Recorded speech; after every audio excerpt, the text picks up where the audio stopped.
Bienvenue sur Africa 24 dans cette nouvelle édition de l'Africa Tonight. Voici les titres de l'actualité. Le démenti des autorités maliennes relatif aux négociations avec les groupes terroristes. Dans un communiqué, le gouvernement indique n'avoir mandaté aucune organisation nationale ou internationale pour mener une telle activité.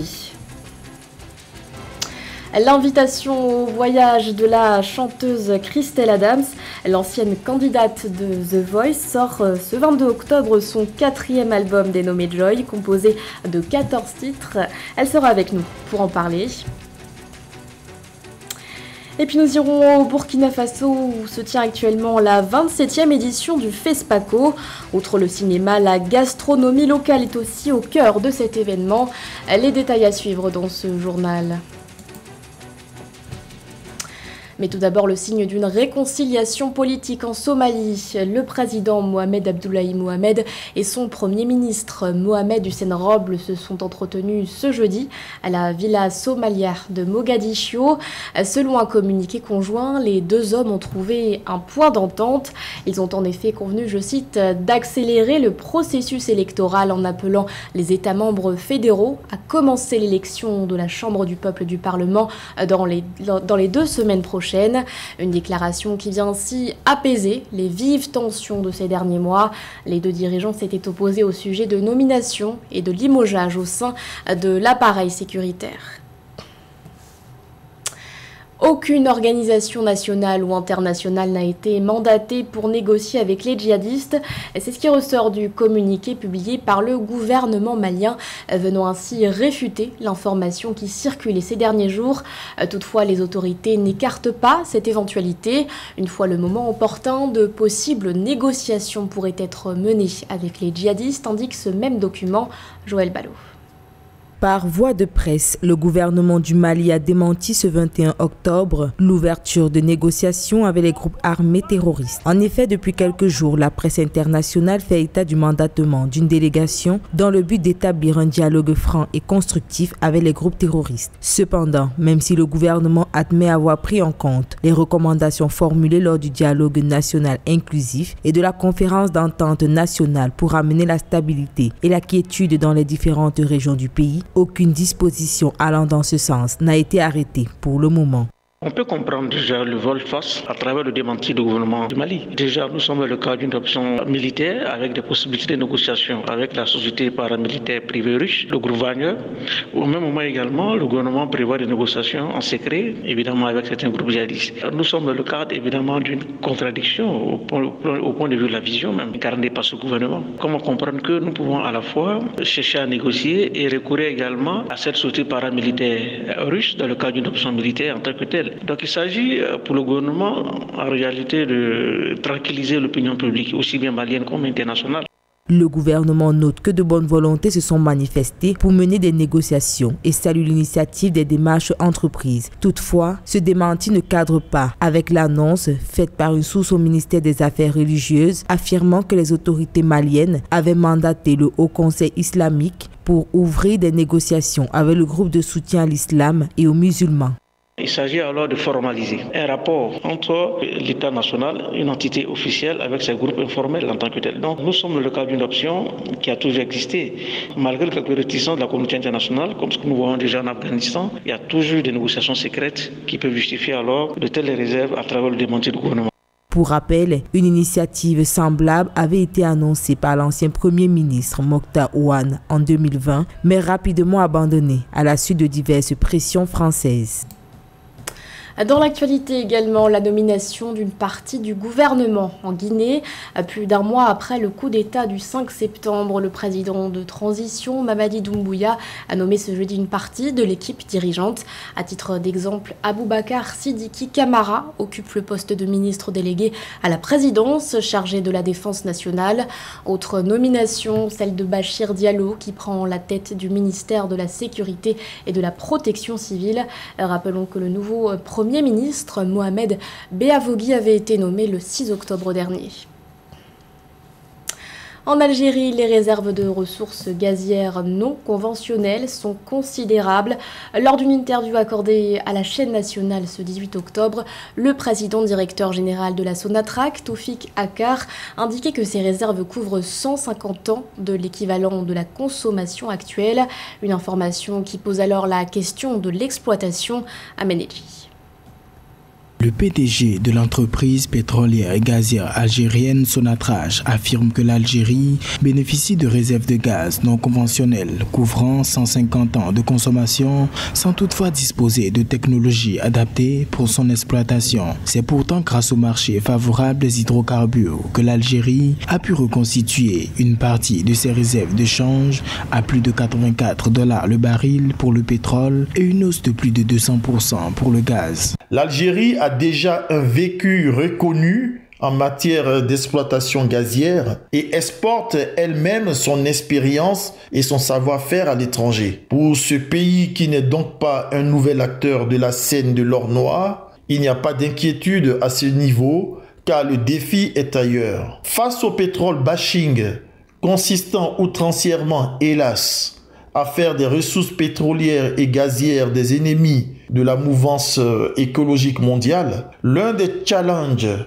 pour ce grand pays producteur de gaz est de veiller à ce qu'il y ait toujours au plan local un transfert générationnel du capital humain national afin que cette filière ne soit point perçue à tort comme un métier des vieux. Selon les autorités et les experts, l'exploitation des gisements en vue de maintenir la pression sur les champs et surtout le taux de récupération des réserves existantes nécessite à l'Algérie l'utilisation de nouvelles technologies d'innovation et de modernisation. Du point de vue technique, il faudra poursuivre les plans d'amélioration du rendement énergétique des procédés d'exploitation, y insérer plus d'équipements et d'unités alimentés en énergie renouvelable et réduire les pertes de gaz brûlé aux torchères. Et au regard de la demande mondiale de gaz qui s'en ira de plus en plus croissante, il faudra intensifier les trains de liquéfaction de gaz permettant la distribution optimale et sécuriser du gaz sur de grandes distances. Le secteur des hydrocarbures à eux seuls représente 60% des recettes du budget de l'État algérien et 98% des recettes d'exportation. En 2019, l'Algérie était le 16e producteur de pétrole, le 10e producteur de gaz naturel et le 7e exportateur de gaz naturel au monde.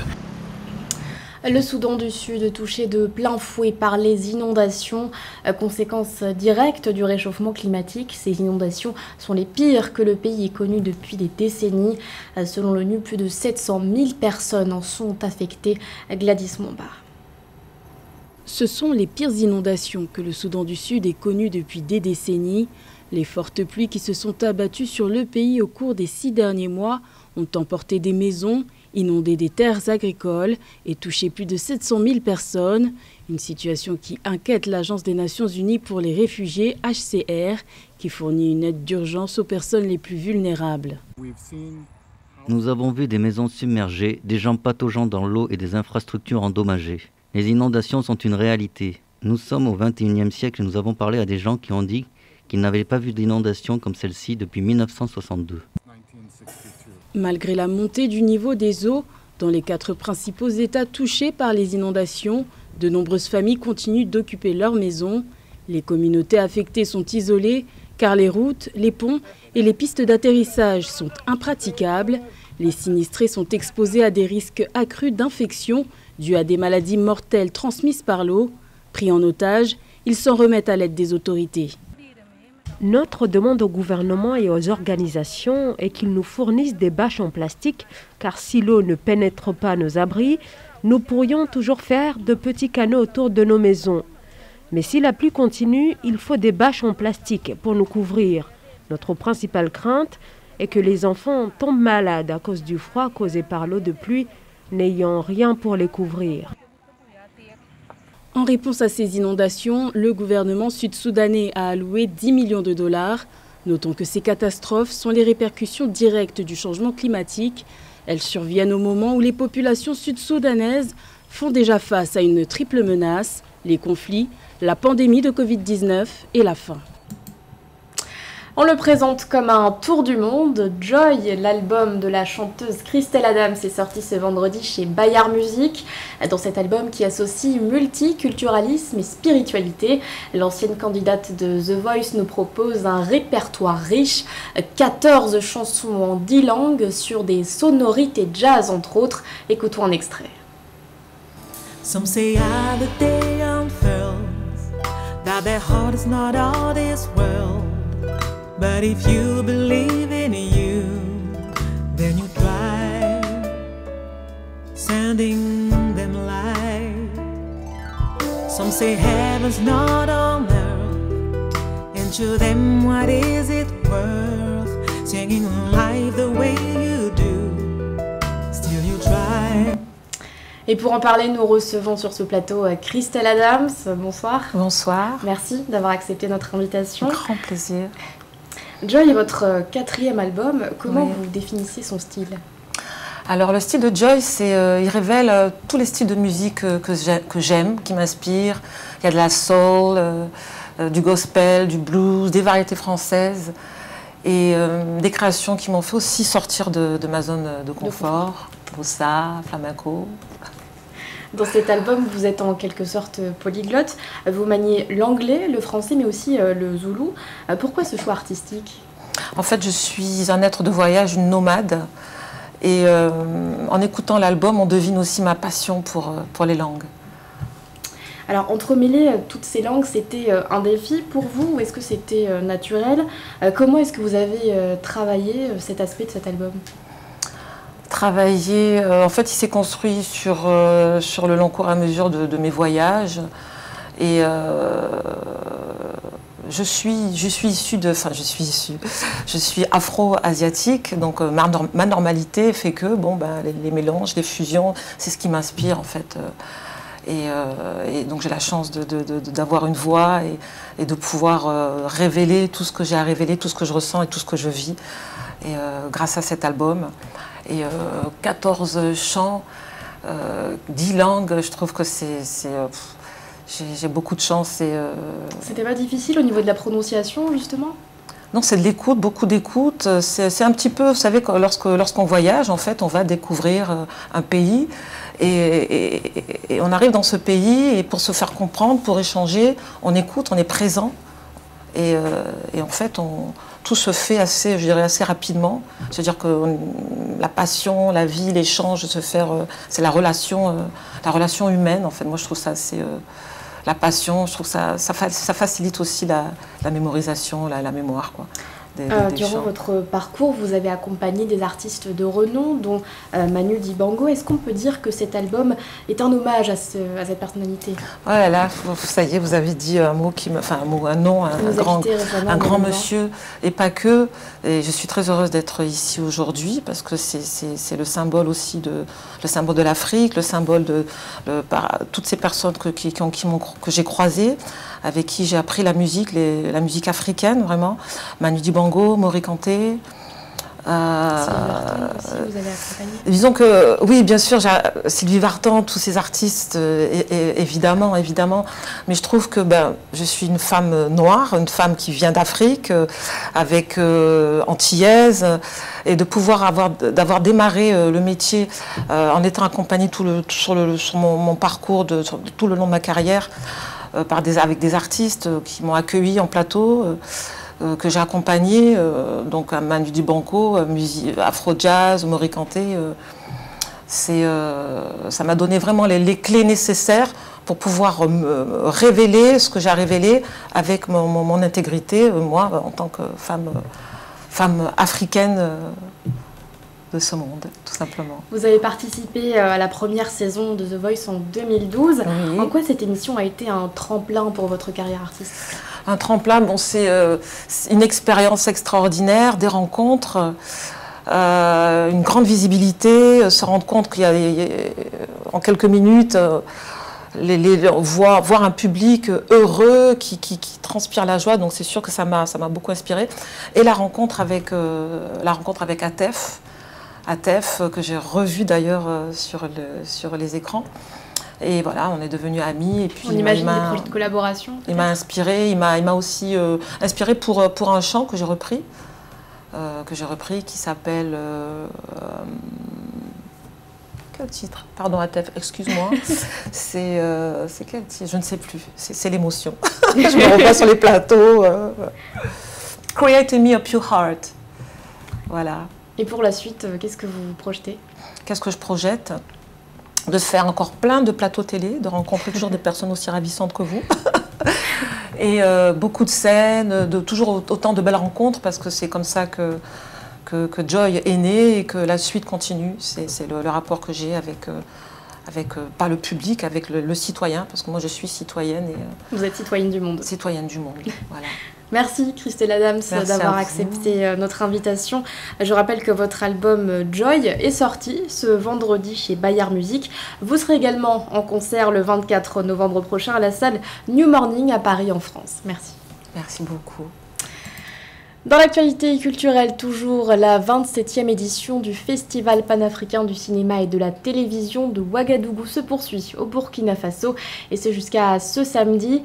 Un rendez-vous majeur pour les amoureux du 7e art et pour lequel plus de 200 films ont été retenus. Le FESPACO, c'est aussi l'occasion idéale pour découvrir et profiter de la gastronomie locale. Notre envoyé spécial au Burkina Faso, Hortense Assaga, est allé à la rencontre d'une restauratrice. Mon FESPACO 27e édition se poursuit ici à Ouagadougou. Je suis au siège du FESPACO et à côté de moi, ma festivalière du jour. Si je vous dis que ça fait 20 ans qu'elle fait ce métier, des brochettes à ravir, vous aurez reconnu Maman Brochette. Comment ça va, Rosie? Ça va très bien. Alors, comment se passe le FESPACO? Bon, ça va. En tout cas, on ne se plaint pas beaucoup. Alors, ça fait combien d'années que vous faites des brochettes ici? Ça vaut 20 ans depuis l'ouverture. Et pourquoi avoir choisi de faire des brochettes? Bon, je suis polyvalente. Bon, j'ai fait un peu la mécanique. Non, vous savez réparer des voitures, des motos? J'ai fait ça un peu. Et j'ai fait le commerce. J'étais au grand marché. Et quand le marché a pris feu, comme je faisais la restauration avec ma maman, je suis retournée là-dessus, quoi. Alors, cette restauration, ce sont des brochettes. Alors, c'est des brochettes de quoi? Qu'est-ce qu'on trouve ici?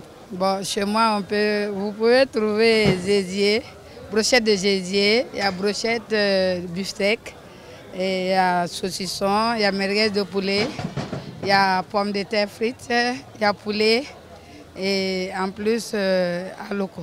C'est combien les brochettes? Bon, les brochettes coûtent 200 et puis 100 francs. Gésier, c'est 200. Mais donc ça doit rapporter, parce que moi seule je mange 10 comme ça, donc ça fait déjà quoi, 2000. Bon. En tout cas, mais vous gagnez votre vie de votre métier, non? Oui, en tout cas je gagne, je fais beaucoup de travaux à base de ça. Merci beaucoup Maman Rosalie, je vous laisse parce qu'il faut vendre, hein, il y a des gens qui attendent. Merci beaucoup. Bonne fin de journée, bonne fin de festival. Merci, bye bye, c'est gentil de votre part aussi. C'était Maman Rosalie, Maman Brochette ici à Ouagadougou, elle nous régale. C'est le festival du FESPACO qui se poursuit ici. Il y a le cinéma mais il y a aussi la gastronomie à côté, donc on va voir un bon film, mais avant on mange une brochette ou des brochettes. Merci, à bientôt. Au revoir. Merci, à bientôt. Bye bye. Bon festival. Ce journal a été réalisé par l'ensemble de la rédaction. Merci de votre fidélité. L'actualité continue sur Africa 24.